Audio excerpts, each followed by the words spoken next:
right, so thank you everyone for joining us today. My name is Erin, and I am the Student Recruitment Officer for UBC Engineering. So thank you for joining us for our first live Q&A of the year. Today we're talking about, our title is What It's Like to Be a Woman in Engineering, but with that we also would like to include any other underrepresented gender group. And we'll also cover things like the transition into university a little bit, finding your community, and more. So please feel free to use the chat today to ask any questions that you have. We'll be starting with the questions that you sent in to us when you registered for the events. We'll start with those questions, but if you have other questions, feel free to put them in the chat, and we'll be monitoring those throughout the session, and we'll address those as well. So we're going to try and keep the session nice and short today, under 30 minutes. So continue to use the chat to ask any questions that you have. But to get started, I have two current students with me today, Leah and Katrina. And so I'm going to get them to introduce themselves to you. So Leah, I'll get you to go first. Hi, everyone. I am Leah. I'm currently in my upper year of biomedical engineering. By that, I mean I could be graduating this year, but I'm actually on co-op, so I'm not in school. I'm out in the field working full time. And something interesting about me is in high school, I actually did the IB program. So I transitioned from that program into UBC Engineering. Awesome. And Katrina, you should be able to unmute yourself now too. Yeah. Hi, everyone. My name is Katrina. I'm in my second year of biomedical engineering. And I also did the AP program when I came out of high school. So that's a bit of a fun fact about me. I also really like reading and baking. A little bit about me. Awesome. Thank you both so much for being here. So as many of our attendees here may know, that engineering has traditionally been a very male-dominated field, and many people are working to change this, UBC included. So we know that we need more women and other underrepresented populations to become engineers in the world, because this will mean better teams of engineers. Because we have more representation, those teams will be better equipped to solve problems affecting our world's entire population, not just part of the population.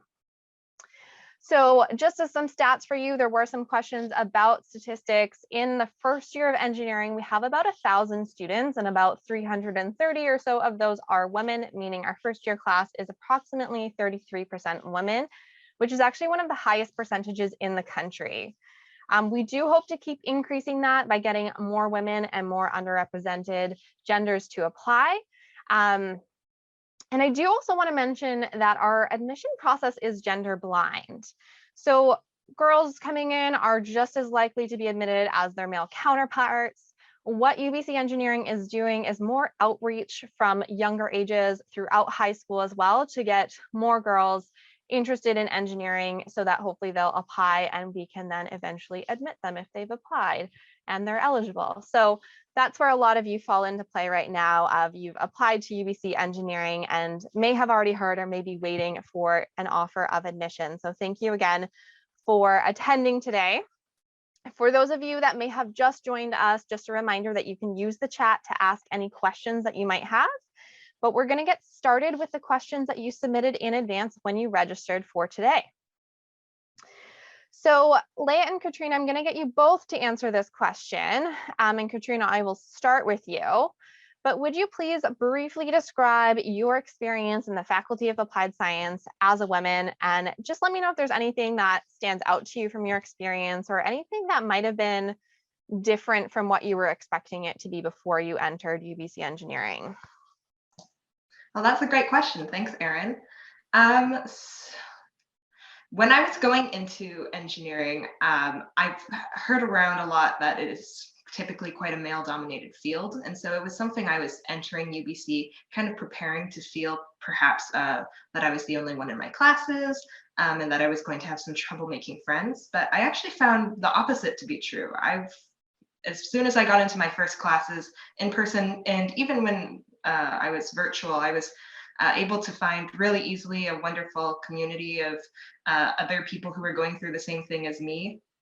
For example, during my first year, the students put together a Discord chat to try and get to know each other better. Specifically, I was in the biomedical pathway, so I was talking to all sorts of students in that, but they also worked really hard on making an all girls chat so that women in engineering were able to find each other and discuss and chat a lot. And given the really supportive nature of all the professors that I've had the privilege of getting to know, many of my professors are female. I've always felt really supported in the program, even when I might be in a course like computer science, which typically has more male. I've definitely not felt like I was alone. So I would say overall, it's been a really positive experience. And when you surround yourself with people who make you feel more comfortable and you're able to find those connections easier, you don't feel as overwhelmed. Like I hardly notice at all the ratio of men to women, but my program is especially good, luckily. Thanks so much, Katrina. Leah, why don't you go ahead? Yeah, so I'll follow that by saying I was really naive when I entered engineering, and I never really considered the fact that women might be an underrepresented group. I was just like, oh, school, like everyone goes, 50% of the population, 51% of the population might be a woman, so whatever. And I approached it that way, not purposefully, just blatantly naively. But I will say, even with that approach, I never felt like I was underrepresented or not seen or not heard because of my gender at UBC Engineering. And I know that like now later in my degree, 4+ years in, I know that that's not necessarily the case everywhere, and that UBC really fostered a community that allowed for that, which I think is really unique and important. The other thing I think that made it really that UBC first year does a really good job of doing, and again, something I didn't really think about at the time, but look back and realize now, is in first year when you're putting groups in your design courses, they never put a girl alone in a group. So it was always two, if it was a group of 5, it would be like 2 girls and 3 male identifying students, or whatever that was. Or if there wasn't enough to have, a group of at least 2 female identifying students in each group, they would just not include one. So you were never stuck in that position alone.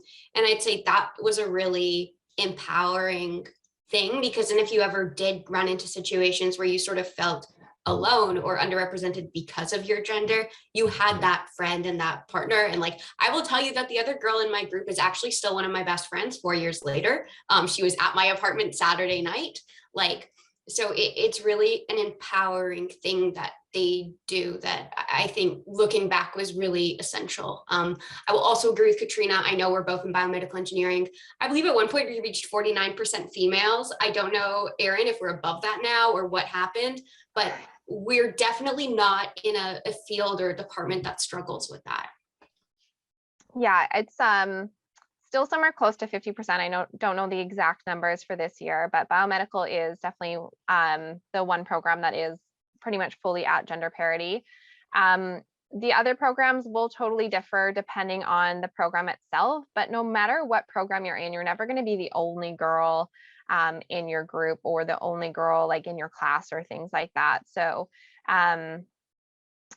that's not something that you necessarily have to worry about walking into a classroom and you being the only one. And I think that's something that even Katrina mentioned, that Discord group that she was talking about was started by other students, and for them to make a group chat for them to all just chat together, like that's not something that me as a staff member is doing. That's something the students are doing for themselves. So I think that's really something that showcases how awesome our students are. So thank you both for sharing both of those things.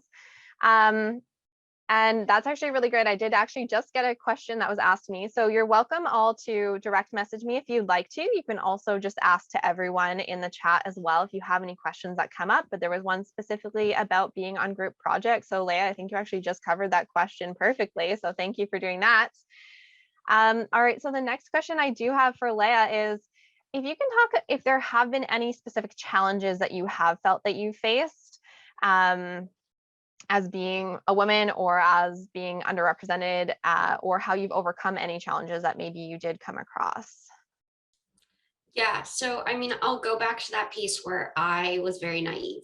And I will very confidently say that the only sort of time where I felt underrepresented or unseen because of my gender in UBC was one very specific instance, actually in that group in first year, where we just had a case where the males in our group and it wasn't intentional, but there were sort of notes of sexism that were occurring. And this is how me and that girl became really close, as we started talking about, and we were like, is this happening? Like, were we aware that it was happening? Because neither of us really thought that something like this would ever happen. Like that doesn't happen in real life, right?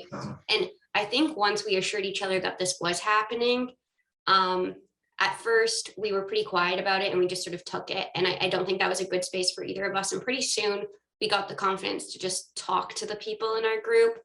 And what I would say about that is I think that's one of the times I've learned the most, because I immediately learned that there was no malice. There was no one that was doing this recognized they were doing this. They had no intent of causing harm, and they had no idea they were causing harm. And immediately when this conversation happened, like, yes, at first there was a little bit of defensiveness, because no one wants to think that they did something that caused anyone else harm. But immediately when this happened, from the next meeting and going forward, it was never a problem again. And in fact, it became a very open discussion. And it's actually, I'm still friends with all the people from my first year group. I still speak to all of them like on a regular basis.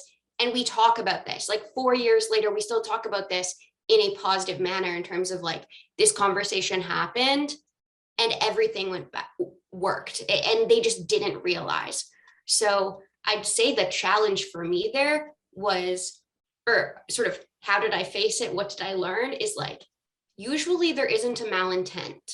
And it's scary to have that conversation, but if you're able to have it in a very like civilized manner and just sort of let the person know how you're feeling in that situation, it really does work out for the most part, which is something that's like very adult life, that you don't necessarily think applies prior to the university setting, but it really is incredible. I've only had positive experiences when that conversation has come to light. I don't know if that answered the question. No, Hopefully. that's a great example. I think too, and one of the things that I'm proud of is that within the first year curriculum, they've implemented things like implicit bias learning. So knowing and teaching students that you may have these things that you don't even realize that you're doing, or that you may not realize that have influenced your choices and your decisions and things like that, to make sure that as an engineer, you're again going to be working with people and making the world a better place and improving things. And we want to make sure that you're taking everything into consideration in, in anything that you may do in the future. So I think that's really awesome to hear that you had kind of that sort of experience on your own, probably before you even got to that part in the course. The other thing I'll just throw in there, and sort of my overall learning from it, is like, it's okay to recognize it's happening. I was really not trying to recognize it and just sort of brush it off, but being able to recognize it and approach it is a really important skill that I think really boosted my confidence. And going forward, I never had any other problems because I was aware of what was happening. So that awareness is key. Awesome. And I think if you are not able to answer it yourself, that there are people that you can go to for support. So there's a first year coordinator.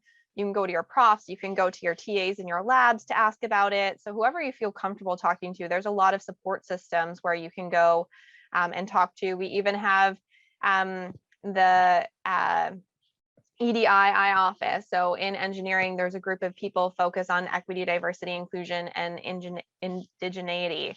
And so they're a team working to make sure that our students are supported, that our staff are learning new things all the time, that our faculty are learning new ways of inclusion. And so that's definitely one thing that we are working on. Katrina, were you going to add to that, or? Yeah, well, I was just going to jump in because I thought Leah did a great job of bringing up like the awareness that's required. And I feel like UBC does a really good job generally of helping to make sure that in classes and anytime you want to do any sort of extracurricular thing, that these kind of biases are addressed and that everyone goes through some form of equity, diversity, and inclusion training. So for example, when I wanted to join my design team at UBC, one of the requirements in order to do anything is going through a couple of modules of training and completing some self-assessments and some reflections and exercises on my own, just to see where I was and how I felt and how I would be able to address something like this if it ever came up.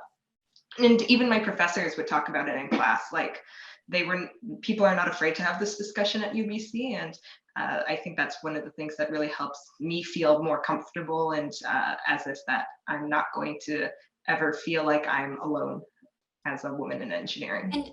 And I will also jump in and say a lot of the credit and the reason like me and that other girl were able to have the conversation was because of what we had been taught in class and how open our professors had been to everyone in those classes about the fact that these things happen and these discussions are important and you sort of need to approach them.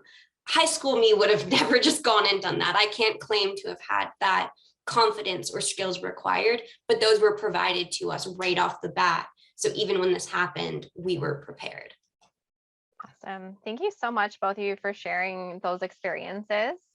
The next question is pivoting a little bit, but Katrina, if you can highlight kind of maybe what you did in first year that helped you find more of your community. So maybe it was outside of the classroom, getting involved in things or in residence or whatever it might have been that kind of helped you find your fit at UBC. For sure. So my first year was a bit of a funny one, given that I was completely virtual for my first year through 2020. But even during those times, I was still able to try and find my own community. So beyond just getting to have those interactions with other students in my classes, like my first year engineering group, like I'm still really good friends with the people who I met through there, and I keep being put in groups with them all the time, and it's such a pleasure to get to work with them again. So you start building connections like that virtually through classes. And when I got into second year, which is a bit more of my like on-campus experience, getting to be connecting with those people outside of classes, like asking about questions, is a great way to start finding your community and finding your friend group. And everyone was so friendly, it was very easy for me to quickly find that community. But while I was online, I would say it was a little bit more difficult to do that naturally. And so I think regardless if you're online or if you're just coming to UBC, a great place to start looking for community is by joining the many different amazing clubs and design teams we have on campus. So in my first year, I tried out for a design team, and getting to be part of that group was so wonderful because it was a bunch of upper year students who were interested in the same things that I was. I was part of a mentorship program with them. So getting to have that kind of guidance from the upper year students was so valuable and made me feel like I was connected to something bigger than myself, to not only the team, but also the group of people I was meeting there. And there are also other clubs like specifically designed for women at UBC. So the Women in Engineering Club, which is a group that I am part of, they host so many different fun events. Just this past Thursday or Friday, they had a Galentine's Day event with getting to hang out with all sorts of different students and watching Mamma Mia and doing some painting. Like, it's a good time getting to meet all these other people, and you get to start building your community just through participating in the events that are being held on campus. Awesome. Can I jump in quickly with one small comment? One thing I always like to say in these things is like design teams are great, and I definitely have had my time on them, but you know, if you're not on a design team, it's okay. There's so many other opportunities. And sometimes, like, not that Katrina said this, but I know myself in first year, I felt like, oh, if I'm not on a design team, like I'm never going to get a co-op job. I'm never going to do these things. And I just want to make it very clear that that is not true. There's so many people that don't do design teams. There's so many other opportunities to get involved. They can be UBC related. They can be engineering related. They can be completely unrelated. I'm in the UBC Engineering band, like the Godiva band. That's not a design team, but it's a way for me to go meet people and learn skills. And I meet upper years there that were able to mentor me and provide me guidance. So don't ever feel lost because you're not on a design team. Just look for other opportunities. Yes, awesome. Yeah, I think that's so true. I think there's like over 400 clubs or something on campus that it could be volunteering, it could be a language club, learning a new language, it could be dancing, it could be so many different things that you can participate in that don't have to be engineering specific, but definitely finding your community and making friends is like probably one of the best things you can do. And there's been studies that have come out that have shown that if you're making friends, you're actually tend to be more successful in your classes and things like that. So it sounds kind of silly to say that, but that's why we have those orientation programs. There's things like Jumpstart that you can meet people. There's Imagine Day for everyone, the first day of classes and stuff like that. So there's lots of things that you have to look forward to, and you might not know all of these things just yet, but you'll continue to learn about them through these upcoming live events that we have throughout the next several months, through emails that you'll be getting from us to learn more. All right, we're getting towards the end of our time. We've had a few questions come in. A lot of them have been answered already. So if I skip over your exact question, apologies, but if I feel like it's been mostly answered, I may skip over it. So thank you for asking though. There is one question, and Leah, I think that you mentioned that you are doing co-op, is that correct? Perfect. So this one is just asking about diversity within the co-op program. Is there anything that you can speak to about that? If someone was doing co-op, do they have anything to be concerned with about their gender or anything along those lines? All I could say was no. Like I've never seen or heard of any story where someone isn't accepted into the co-op program or able to do co-op due to any other factor in their life besides themselves being themselves. Like I don't think I've never heard of any discrimination problems there. In terms of once you're in the workplace, I would say definitely, I mean, obviously it's going to depend on your workplace. Definitely not. I'm currently working in an IT co-op, and in like IT, like you would imagine, like a very male dominated field. And of the co-op students, of the 6 of us, 4 of us were female. And my work doesn't have a number that they try and do. Like it is the same, it is gender blind. So even there, I felt totally accepted and acknowledged. That's great to hear. And again, if you are in the co-op program, which again, you might not know all of these details just yet, but you can start applying for co-op in second year. You can also apply in third year. If you are in the co-op program, all that it means is just that you're kind of scheduling in work terms as part of your full degree. And with that, you have co-op advisors. So if you didn't feel comfortable, again, talking to the job that you were at and you felt like there was things going on, you always have your co-op advisor that you can come back to, and they could totally help you address that. I mean, in Canada, at least, we're very lucky that there are laws against discrimination in those sorts of ways. So hopefully that's not happening. But if it does, and it's, again, a lot of the times it comes down to that kind of implicit bias of people not knowing what they're doing. And that's where your co-op advisor can definitely help support you in that matter, if that ever came up in a work experience. Another question is not exactly what we've been talking about so far, but I think is a great question to ask is, Katrina, if you can share maybe a little bit more about, so I know your first year was online, but maybe your first day on campus, what was your first impression of UBC like coming to campus for the first time? That's a great question. Honestly, my first thought was it's really big. It feels really hard to navigate. You're always on your phone, Google Maps saying where the buildings are. But I would say, like, honestly, after the first week, I knew where my classes were. You start kind of getting into that rhythm quite quickly, and it becomes a lot less intimidating as you're getting into it. Getting to be in person was a really great experience because you're finally meeting all the people's names that you saw on Zoom, but like regardless, you're getting to meet all sorts of students from different places. Just sitting down next to a person in class and just saying, "Hi, my name's Katrina," and you start having a conversation, like right away, friends.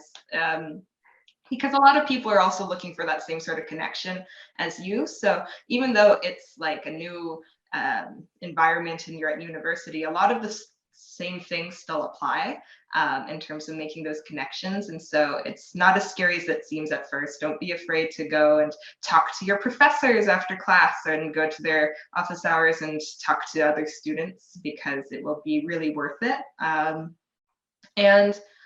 Being on campus as well, like getting to be in the lecture halls finally was really nice. Getting to just be surrounded by that studious atmosphere, going to the libraries and just exploring campus during that first week is such a fun time. And I really enjoyed the orientation tours that UBC provided.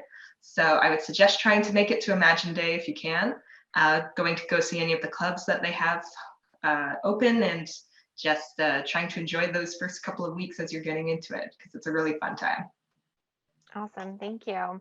So we are coming to the end of our session. I think a lot of the questions have been asked or have been answered, sorry, that were asked. So I did just post a link though, that if you do have questions that you want to specifically address to Leah or Katrina after today, you can use our chat with a student function on our website. So I just put the link down there where you can find that. There are also about roughly 18 or so other students that you can chat with in different programs that have different experiences. They all have a little like short kind of bio about themselves of different activities that they're involved in. So if you're specifically looking for someone that's in co-op or looking for someone that's in a particular program, you can message our students. It's kind of like an asynchronous messaging system. So you can message them, they'll message you back when they're online, and you can chat with them and ask any of the questions about the student experience. I do want to be clear though that they cannot answer questions about admissions or your application, but they can answer any questions that you have about the student experience at UBC or any of the things that we've talked about today even. So thank you all for joining us. Before we sign off, the one thing I do at all of our live Q&A is I ask my two guest students to give one piece of advice that you would have wanted to know when you were thinking about coming to UBC. So back when you were in grade 12 and thinking about, were you going to do engineering? Were you going to come to UBC Engineering? What was going through your mind? And what sort of piece of advice would you have wanted to hear? So Katrina, I'll get you to go first for that. That's a great question. I'd say one of the things that when I was coming to UBC, like that was something that I was thinking a lot about is the first year program, which is quite different to like a lot of other universities. Quite a few of them have it, but a lot of them don't.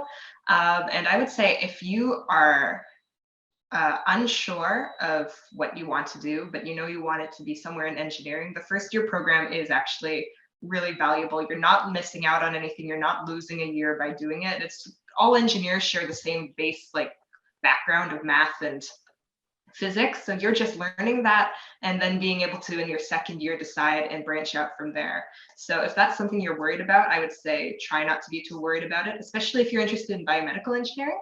Take a look at the pre-biomedical engineering student timetable. But that's just something that when I was trying to decide whether I should come to UBC, was something I was concerned about. And I would say, don't worry about it too much. Awesome. And yeah, Katrina, so just to again put a little more context, because maybe one of the first UBC engineering events that you're attending is that we have what's called the foundational first year program at UBC, where you're actually going to get to learn about all of the different 14 programs that we offer before going through the second year placement process, which will happen at the end of your first year, so that you're starting your specialized engineering program in second year. So just to put some context on that. But yeah, so basically you get to learn about all of your foundation, your chem, your math, your physics, before you have to make the choice of which program you're actually going to go into. And there's more information that we'll be sharing over the next few months about that whole process so that you feel more prepared. And then you also learn more about it all throughout your first year as well. So, but that's really awesome to hear that that you really enjoy that process, learning about all of those different programs and really getting that foundation before kind of going into your specialization. So thank you, Katrina. And Leah, if you could jump in, what piece of advice would you have wanted to hear when you were choosing UBC? Two pieces. I can't choose one. Okay, number one is do it. I'm not from Vancouver. I had to move here. I had to leave my family, and I was really scared to do that. It's the best decision I've ever made in my entire life, and I've never regretted it for a second. Being here has been the most incredible thing, both how I've grown as a person, but also my education and my experience at UBC and the supports they provide are unlike anything I could have received at the other schools I was looking at. So that's number one, is if you're scared to move, to go do it, you're not going to regret it. And I've never met anyone who did. That second piece of advice is get involved. In my first year, I ran for some positions and I didn't get any of them. And I was like, oh, that means I can't be involved. And I didn't go and ask if I could sit on the board or just be a member that wasn't an executive. I just sort of stepped back from those clubs, and that was a huge mistake. I saw these other people who ran and didn't get it and then went and just worked on it anyways. And I was like, that's possible. You can do that. And it wasn't that I was angry. It's that I didn't know. So you're not going to get every position you go for, but there's always ways to get involved and do the things you want, even if you're not voted in or don't get selected as one of those groups. Just show that you're interested and passionate about it, and people are going to want you there and are going to invite you into that space. Awesome. Amazing. Thank you both so much for joining me today. I really appreciate it. I hope that all of our applicants that were watching today got some good insight, got your questions answered, learned a little bit more. And like I said, if you have more questions for Leah or Katrina, feel free to connect with them on our Chat with a Student page. I'm also going to post a link here for our Engineering Stories channel. Oh, that didn't link, but if you search Engineering Stories on YouTube, you can check out that channel. There are lots of videos about what it's like to be a current student. So you can check out Day in the Life of a Biomedical Student. We for sure have those videos on there. So thank you so much to everyone that was here today. Thank you so much to our students that joined us, took some time out of their day to share their experiences with you. I hope to see you all at some of our upcoming live Q&A sessions coming up over the next few months. If you have any questions at any point in time, you're always welcome to email me, and I'll put my email in the chat as well. So thank you, everyone. Have a great evening. So thank you, everyone. Have a great evening.